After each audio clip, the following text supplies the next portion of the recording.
মিনাসান কনিচিওয়া। আজকে আমরা জাপানিজে কিভাবে মানুষ গণনা করতে হয় সেটা শিখব। আপনাদের সবাইকে Japan learning and living YouTube channel ও ফেসবুক পেজে স্বাগতম। দেওয়া হাজিমে মাসো। জাপানিজে অনেকভাবে অনেক কিছু গণনা করা যায়, যেমন ভারী জিনিস বা ইঞ্জিন জাতীয় কিছু গণনা করতে হলে আমরা দাই ব্যবহার করি। পাতলা জাতীয় কিছু জিনিস যেমন শার্ট, সিডি, পেপার ইত্যাদি গণনা করতে আমরা মাই ব্যবহার করি।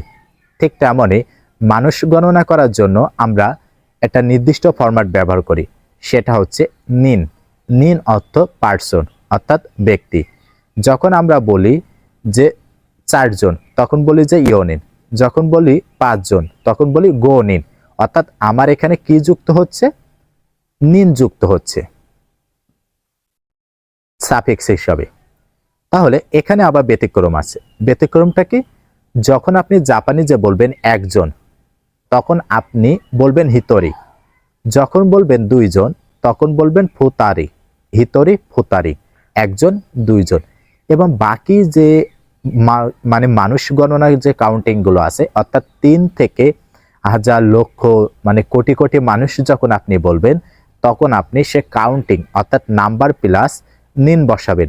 যেমন আমরা যদি বলি 3 জন তখন বলবো সান নিন, যখন আমরা বলবো 9 জন তখন আমরা বলবো খিউ নিন, যখন বলবো 24 জন তখন নিজু ইও নিন, অর্থাৎ 24 জন।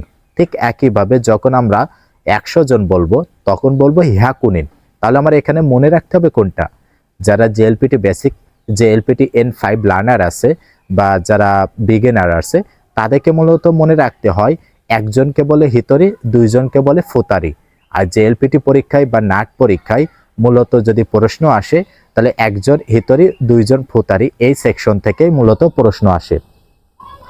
আর মানুষের পরে অবশ্যই ইমাস বসে, যে 1 জন আছে হিতরিগা ইমাস, 2 জন আছে ফুতারিগা ইমাস, 10 জন আছে জুনিনগা ইমাস, অর্থাৎ মানুষের পরে অলওয়েজ ইমাস বসবে, কখনো মানুষের পরে গা পার্টিকেল বসবে না। যেমন হিতোগা আরিমাস, এটা কখনো বসবে না। কি বসবে? হিতোগা ইমাস, মানুষ আছে। তাহলে এটা অবশ্যই খেয়াল রাখবেন।